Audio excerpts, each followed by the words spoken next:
قال فما خطبكم أيها المرسلون قالوا إنا أرسلنا إلى قوم مجرمين لنرسل عليهم حجارة من طين مسومة عند ربك للمسرفين فأخرجنا من كان فيها من المؤمنين فما وجدنا فيها غير بيت من المسلمين وتركنا فيها آية للذين يخافون العذاب الأليم. وفي موسى إذ أرسلناه إلى فرعون بسلطان مبين فتولى بركنه وقال ساحر أو مجنون فأخذناه وجنوده فنبذناهم في اليم وهو مليم. وفي عاد إذ أرسلنا عليهم الريح العقيم ما تذر من شيء أتت عليه إلا جعلته كالرميم. وفي ثمود إذ قيل لهم تمتعوا حتى حين فعتوا عن أمر ربهم فأخذتهم الصاعقة وهم ينظرون فما استطاعوا من قيام وما كانوا منتصرين. وقوم نوح من قبل إنهم كانوا قوما فاسقين. والسماء بنيناها بأيد وإنا لموسعون والأرض فرشناها فنعم الماهدون. ومن كل شيء خلقنا زوجين لعلكم تذكرون ففروا إلى الله إني لكم منه نذير مبين. ولا تجعلوا مع الله إلها آخر إني لكم منه نذير مبين. كذلك ما أتى الذين من قبلهم من رسول إلا قالوا ساحر أو مجنون أتواصوا به بل هم قوم طاغون فتول عنهم فما أنت بملوم وذكر فإن الذكرى تنفع المؤمنين. وما خلقت الجن والإنس إلا ليعبدون ما أريد منهم من رزق وما أريد أن يطعمون إن الله هو الرزاق ذو القوة المتين. فإن للذين ظلموا ذنوبا مثل ذنوب أصحابهم فلا يستعجلون فويل للذين كفروا من يومهم الذي يوعدون. بسم الله الرحمن الرحيم. والطور وكتاب مسطور في رق منشور والبيت المعمور والسقف المرفوع والبحر المسجور إن عذاب ربك لواقع ما له من دافع يوم تمور السماء مورا وتسير الجبال سيرا فويل يومئذ للمكذبين الذين هم في خوض يلعبون يوم يدعون إلى نار جهنم دعا هذه النار التي كنتم بها تكذبون أفسحر هذا أم أنتم لا تبصرون اصلوها فاصبروا أو لا تصبروا سواء عليكم إنما تجزون ما كنتم تعملون إن المتقين في جنات ونعيم فاكهين بما آتاهم ربهم ووقاهم ربهم عذاب الجحيم كلوا واشربوا هنيئا بما كنتم تعملون متكئين على سرر مصفوفة وزوجناهم بحور عين والذين آمنوا واتبعتهم ذريتهم بإيمان ألحقنا بهم ذريتهم وما ألتناهم من عملهم من شيء كل امرئ بما كسب رهين وأمددناهم بفاكهة ولحم مما يشتهون يتنازعون فيها كأسا لا لغو فيها ولا تأثيم ويطوف عليهم غلمان لهم كأنهم لؤلؤ مكنون وأقبل بعضهم على بعض يتساءلون قالوا إنا كنا قبل في أهلنا مشفقين فمن الله علينا ووقانا عذاب السموم إنا كنا من قبل ندعوه إنه هو البر الرحيم فذكر فما أنت بنعمة ربك بكاهن ولا مجنون أم يقولون شاعر نتربص به ريب المنون قل تربصوا فإني معكم من المتربصين أم تأمرهم أحلامهم بهذا أم هم قوم طاغون أم يقولون تقوله بل لا يؤمنون فليأتوا بحديث مثله إن كانوا صادقين أم خلقوا من غير شيء أم هم الخالقون أم خلقوا السماوات والأرض بل لا يوقنون أم عندهم خزائن ربك أم هم المسيطرون أم لهم سلم يستمعون فيه فليأت مستمعهم بسلطان مبين أم له البنات ولكم البنون أم تسألهم أجرا فهم من مغرم مثقلون أم عندهم الغيب فهم يكتبون أم يريدون كيدا فالذين كفروا هم المكيدون أم لهم إله غير الله سبحان الله عما يشركون وإن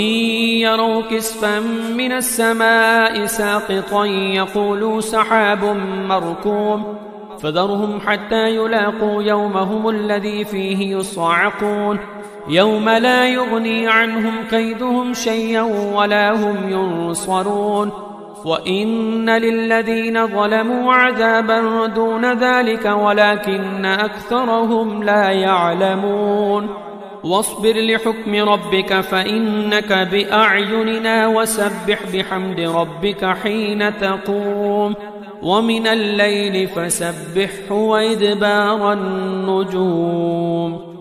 بسم الله الرحمن الرحيم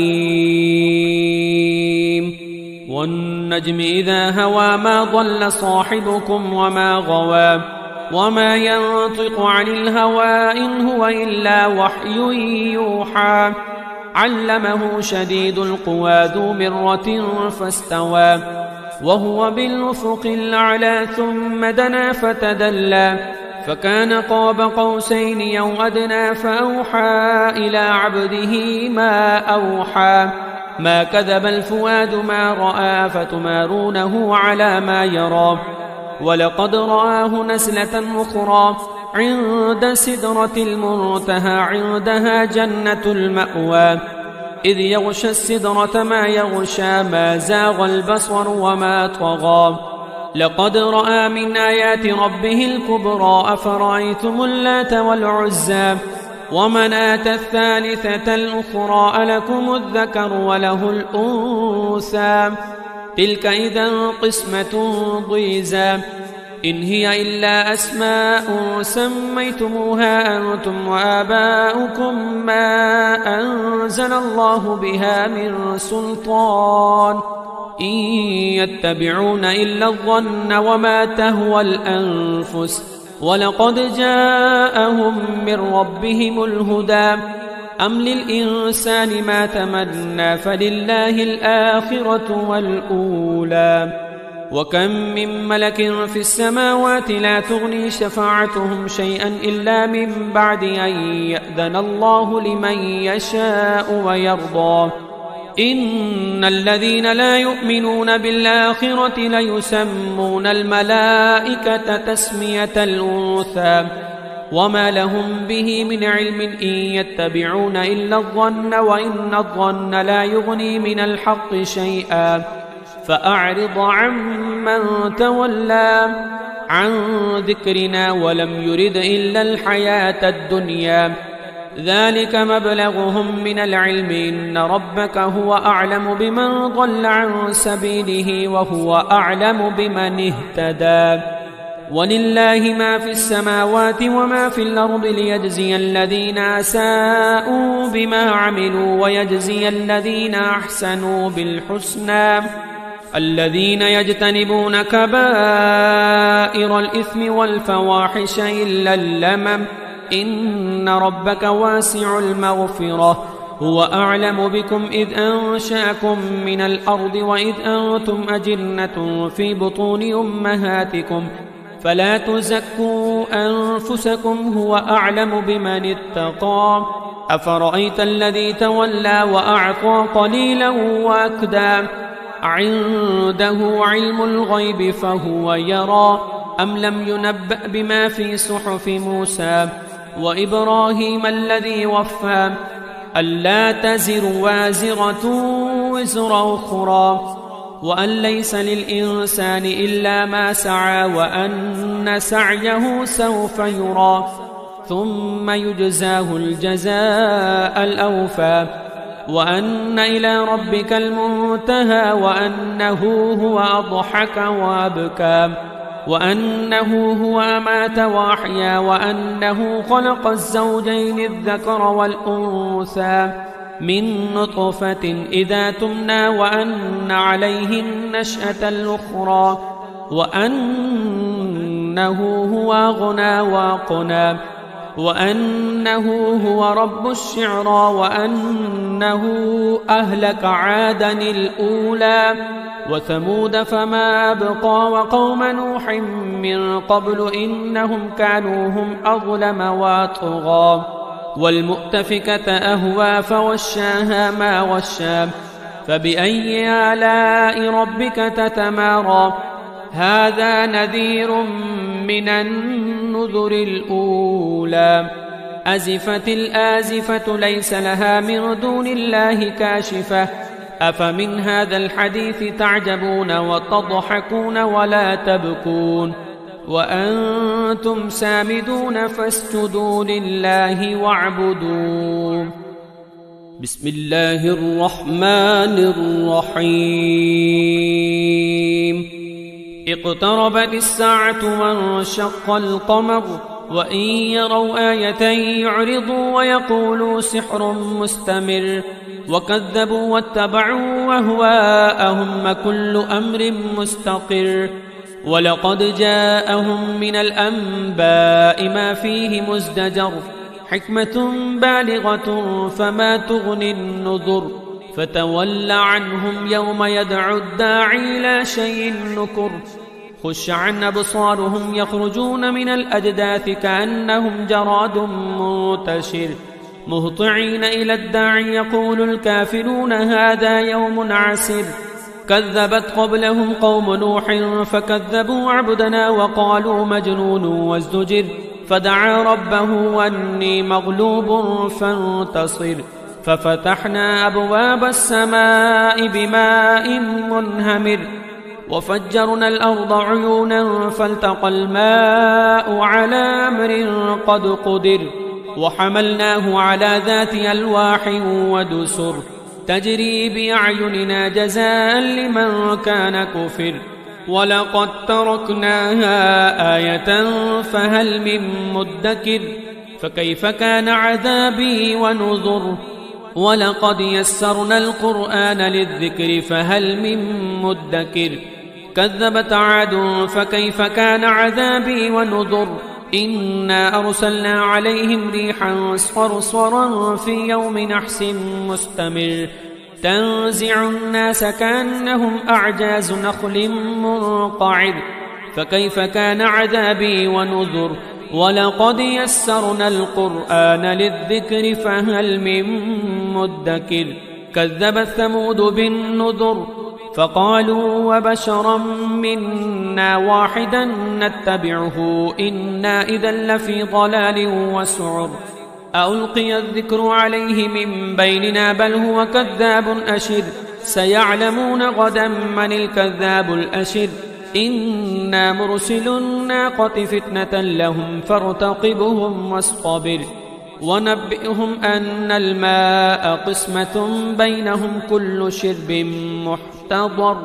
فنادوا صاحبهم فتعاطى فعقر فكيف كان عذابي ونذر إنا أرسلنا عليهم صيحة واحدة فكانوا كهشيم المحتضر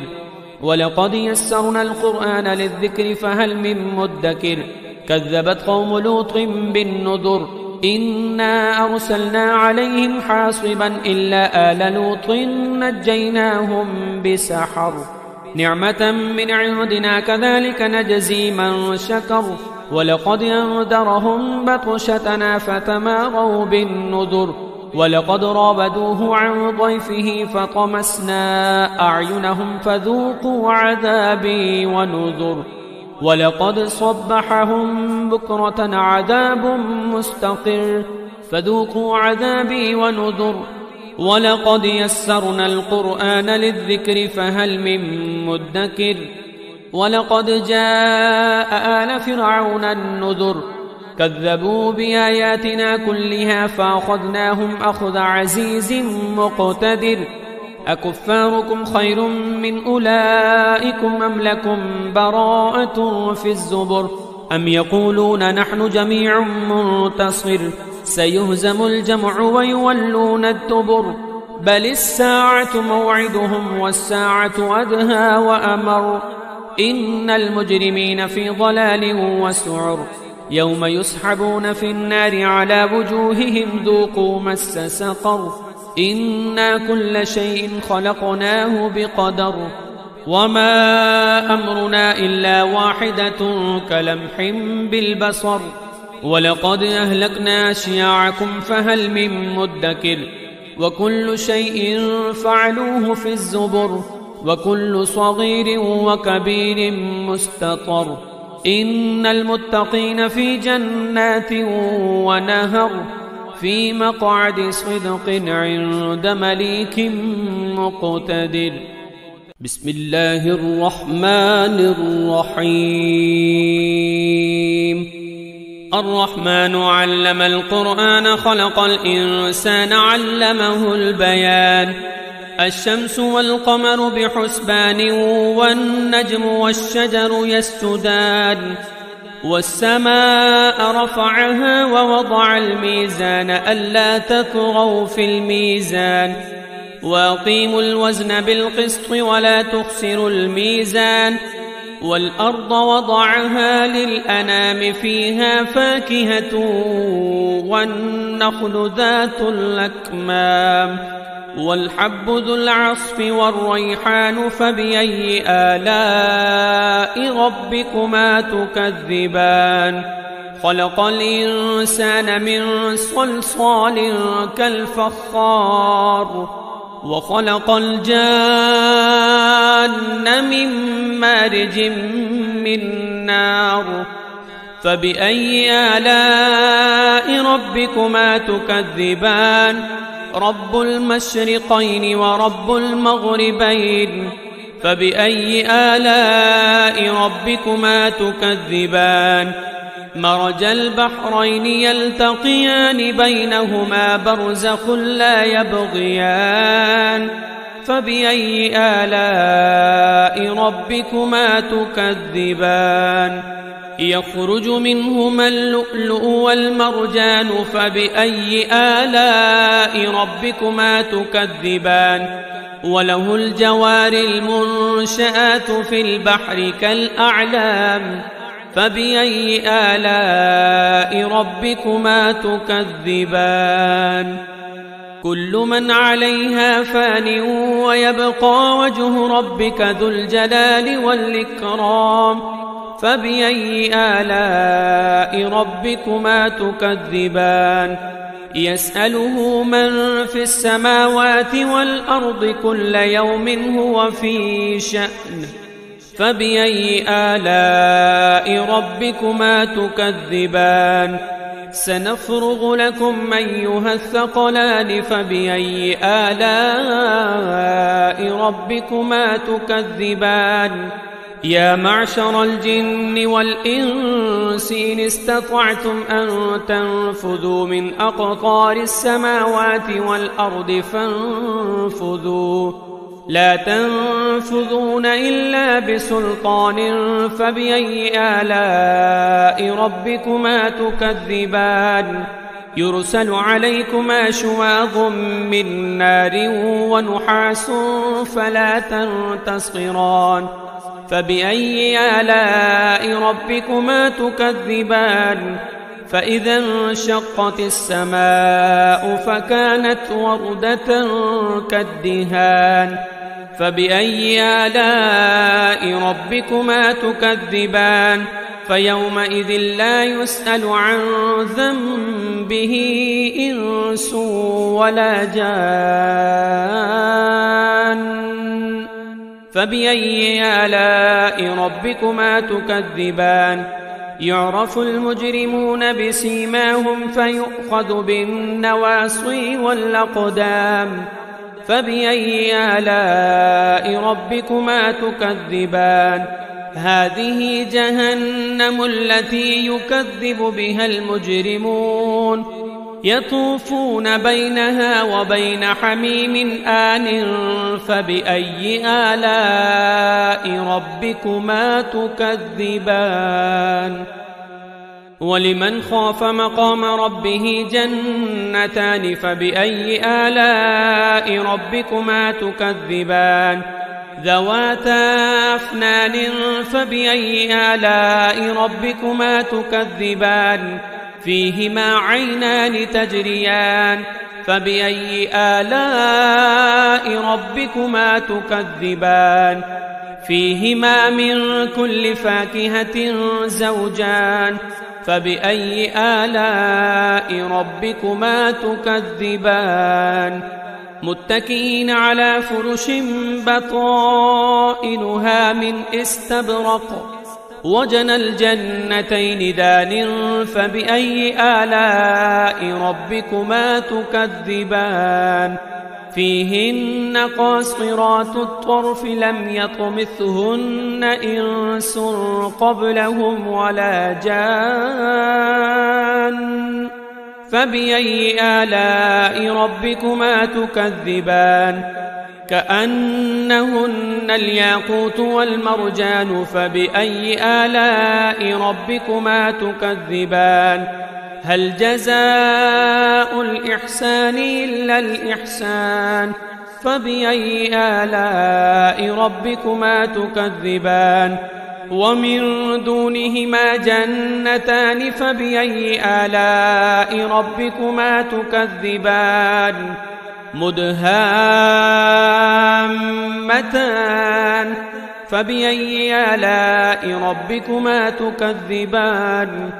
فيهما عينان نضاختان فبأي آلاء ربكما تكذبان فيهما فاكهة ونخل ورمان فبأي آلاء ربكما تكذبان فيهن خيرات حسان فبأي آلاء ربكما تكذبان حور مقصورات في الخيام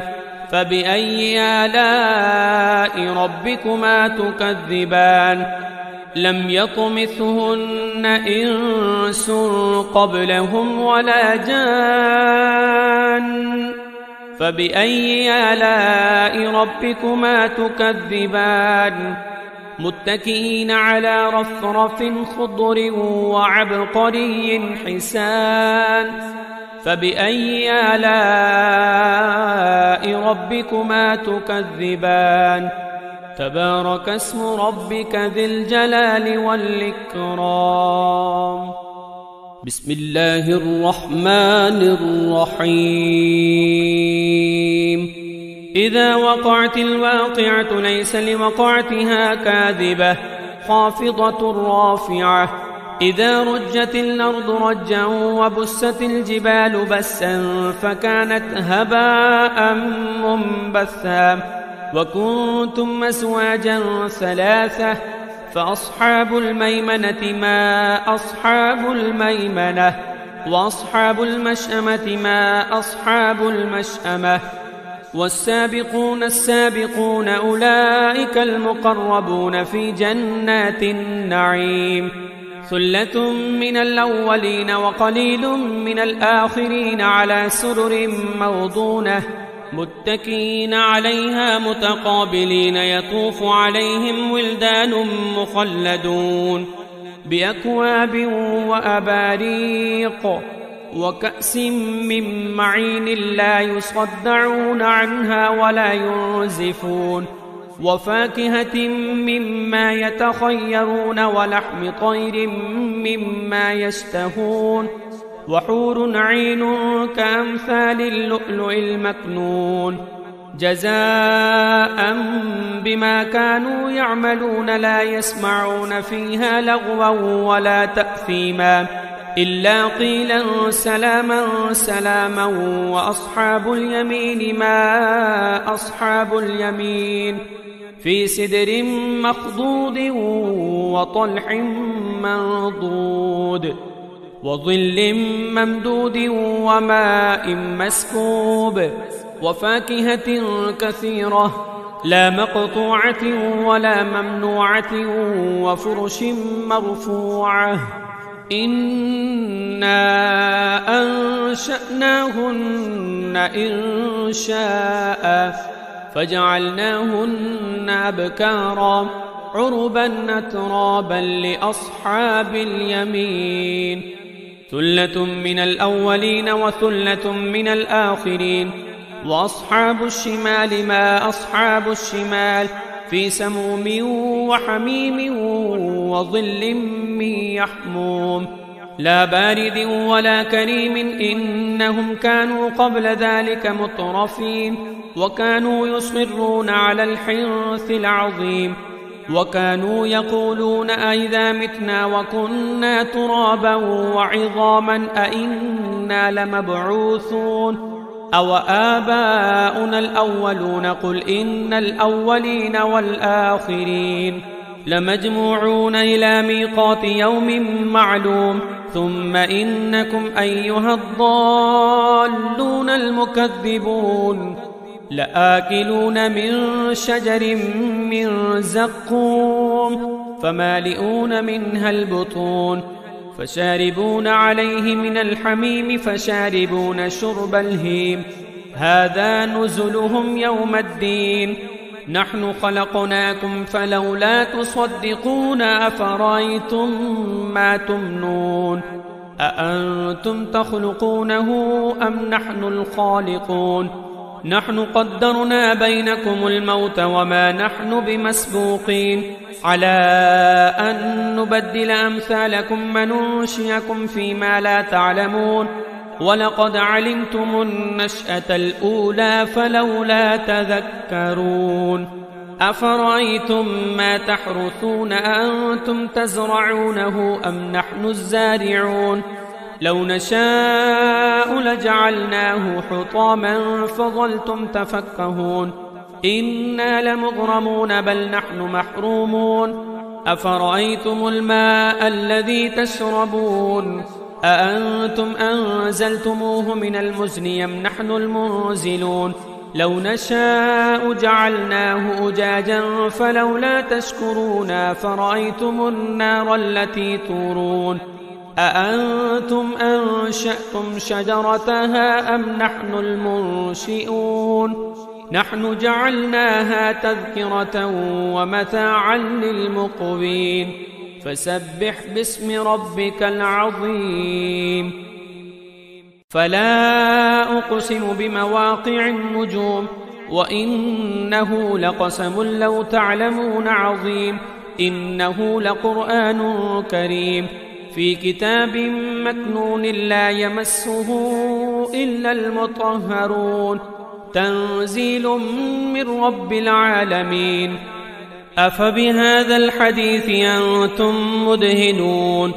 وتجعلون رزقكم أنكم تكذبون فلولا إذا بلغت الحلقوم وأنتم حينئذ تنظرون ونحن أقرب إليه منكم ولكن لا تبصرون فلولا إن كنتم غير مدينين ترجعونها إن كنتم صادقين. فأما إن كان من المقربين فروح وريحان وجنة نعيم. وأما إن كان من أصحاب اليمين فسلام لك من أصحاب اليمين.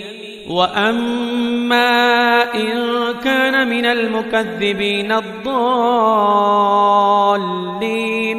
فنزل من حميم وتصلية جحيم. إن هذا لهو حق اليقين. فسبح باسم ربك العظيم.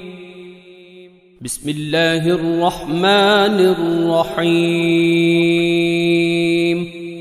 سبح لله ما في السماوات والأرض وهو العزيز الحكيم. له ملك السماوات والأرض يحيي ويميت وهو على كل شيء قدير. هو الأول والآخر والظاهر والباطن وهو بكل شيء عليم. هو الذي خلق السماوات والأرض في 6 أيام ثم استوى على العرش. يعلم ما يلج في الأرض وما يخرج منها وما ينزل من السماء وما يعرج فيها وهو معكم أينما كنتم والله بما تعملون بصير.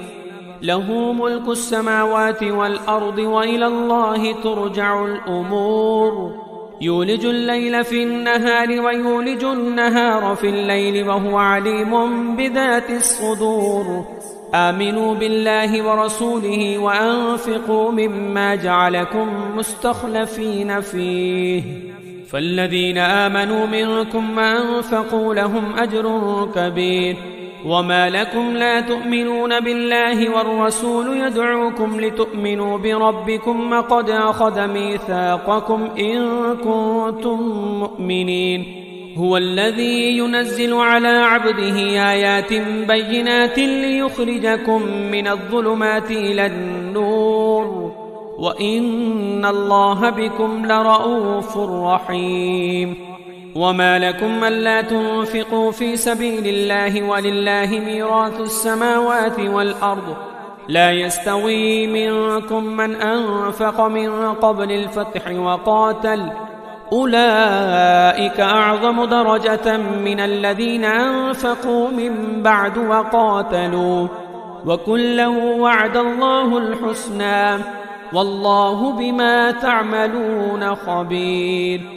من ذا الذي يقرض الله قرضا حسنا فيضاعفه له وله أجر كريم. يوم ترى المؤمنين والمؤمنات يسعى نورهم بين أيديهم وبأيمانهم بشراكم اليوم جنات تجري من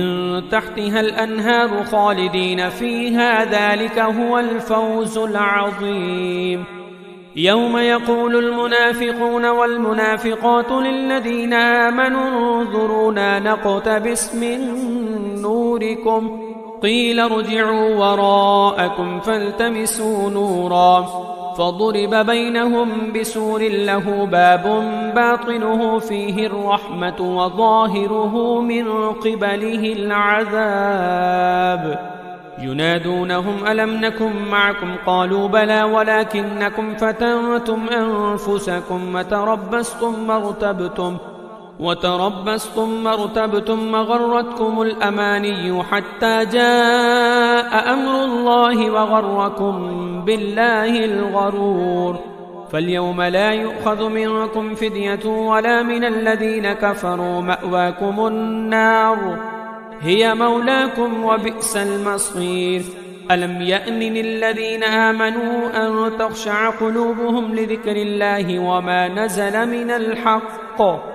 ولا يكونوا كالذين أوتوا الكتاب من قبل فطال عليهم الأمد فقست قلوبهم وكثير منهم فاسقون. اعلموا أن الله يحيي الأرض بعد موتها قد بينا لكم الآيات لعلكم تعقلون. إن المصدقين والمصدقات وأقرضوا الله قرضا حسنا يضاعف لهم ولهم أجر كريم والذين آمنوا بالله ورسله أولئك هم الصديقون والشهداء عند ربهم لهم أجرهم ونورهم والذين كفروا وكذبوا بآياتنا أولئك أصحاب الجحيم اعلموا أنما الحياة الدنيا لعب ولهو وزينة وتفاخر بينكم وتكاثر في الأموال والأولاد